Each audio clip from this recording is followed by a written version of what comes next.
Jan, congratulations. What a result. Fabulous performance. Just sum up how you're feeling for us. Thank you, Phil. I feel over the moon. I knew it was going to be tough today, and Wessel showed that during the game. He let me off probably in the first 5 legs of the game, and then after that it was a close contest. But I am so glad with the win. Is that your best performance back since everything that's gone on looked more yourself? The big finishes were back. Your stage demeanour seemed more you as well. Is that the best you've felt since everything that's happened? Over a long format, yeah. I think one of the best maybe, when I played Johnny and you in New York, I think that was maybe the best game. But after that, especially over this format, this is one of the best games I've played since, well, after the World Championship. And I'm so glad with this win. Scoring was good enough, finishing was really good, especially on the high pressure moments. And I think that was what sealed me this win. How big was that 148? Because you were up against it at that point. Wessel was primed, ready. How big was that moment? It was very big. He left 64 for the match, and before that, my first dot wasn't really going where I wanted to be.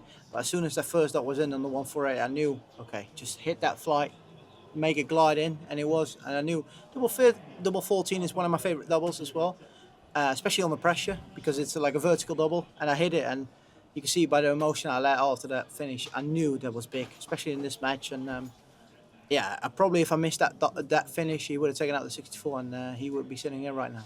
Preparation obviously far from ideal. You're expected to go on 8:30-ish, and then you get the call that you're going to be on an hour early. How does that affect your preparation, and how far through your routine to get ready are you at that point? Yeah, it's not ideal, as you said, but especially here, like on the majors, I always come a little bit early because of all the media. There's a lot of people outside, like wanting autographs. So, you're coming here early just in case. And then, of course, what happened to Cammy wasn't ideal for my preparation, but it's all about Cammy's health. He's been doing well lately.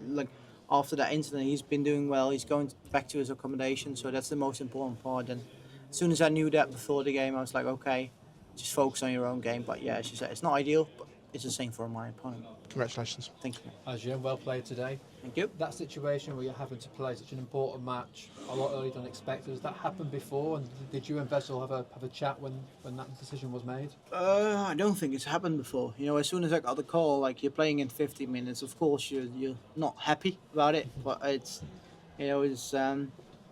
not about me. As I said, it's about Cammy. He's doing well at the moment, so as soon as I knew that, I was like, okay, it is what it is. You keep your head down and just focus on your match ahead.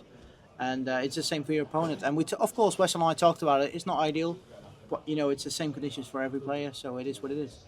Do you think, especially given what happened, do you think that experience on the big stage helped you? Because we've seen what Wessel's done on the Pro Tour, not translated yet onto the major stage, whereas you've been to a World Final, you've won a major, played in the Premier League. So do you feel like you were capable of dealing with more external factors than maybe Wessel? Maybe. I don't know. I can't talk for Wessel. He's been a phenomenal player this year. You've seen it on the Pro Tour, on the European Tours, and also on the majors. He's played well this week. He was a bit unlucky maybe today against me. But yeah, I can't say that my experience got me through today. Of course, for myself, I felt comfortable. I felt really comfortable on that stage, even though in the tiebreak I felt good. I knew I was up against it. I had a couple of legs where if I lost it, I would have lost the match. I still felt comfortable on those legs, and that's my experience, but I can't say for him that his experience lost the game. Yeah, in those moments, there was a lot of emotion at the end after the 148, check out a few other legs as well.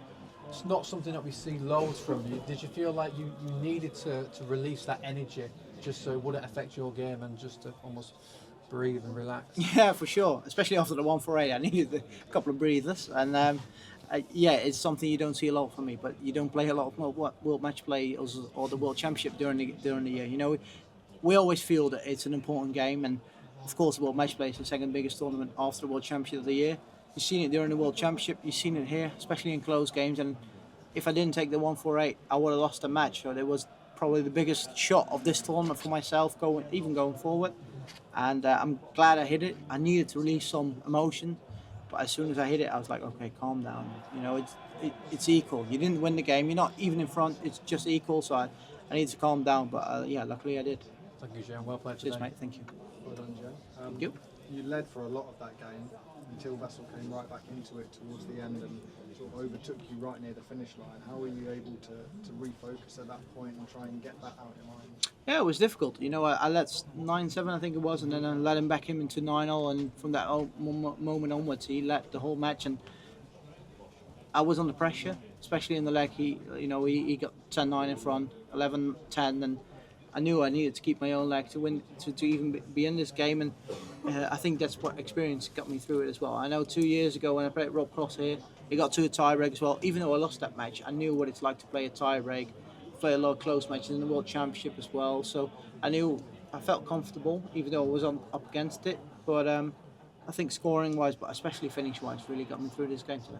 How does the pressure of a tie-break in the World Matchplay compare to some of the sort of big pressure moments that you've felt across your career so far? Yeah, it's a lot of pressure. Of course, the World Championship, you're playing set format, so it's different. But even the deciding legs in the set is a lot of pressure. But even here, you know, when you're, as I said, 10-9 or 11-10 down, you know, if you lose this leg, you're out, and that's not what you want to happen. So I think that 1-4-8 really got me through this match, and I think it's probably one of the biggest shots I hit my whole career.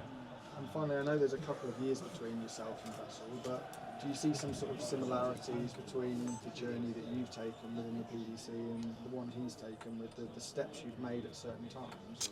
A little bit. I think he's doing way better than I am on the floor, or maybe even the European tours. You know, he's won a load of floor events. I've only won one. He's won 2 European tours. I've won 0. But you know, on the majors, that's where it counts. And I think he's not made a quarterfinal yet on the major, and I'm in another quarterfinal. I've made the World Championship final. I've won the European Championship. So if you look at majors, I'm ahead, but otherwise he's ahead. So it's quite similar. But I know that if he's doing what he has been doing for the past 12 months, he's going to get there, and I'm sure he will. Thank you. Cheers, mate.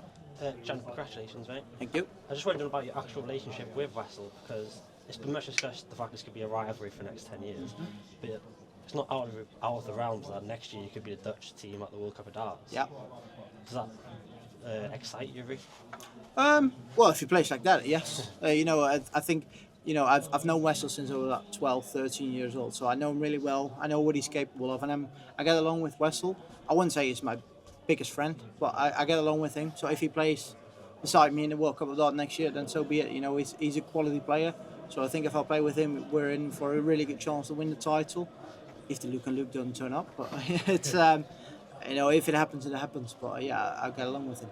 And just last one on the crowd. They seem to be really on your side tonight, chanting your name. How much did that actually help you in those difficult moments? It really did. You know, it's not happened too much for myself. I know I'm number 3 in the world, but you always play like the likes of Johnny Clayton, Gezi Price, Gary Anderson, who are massive crowd favourites, and you know, tonight was different. They were chanting my name. It's been a bit different for myself. I really enjoyed it, so I think they got me through this game as well.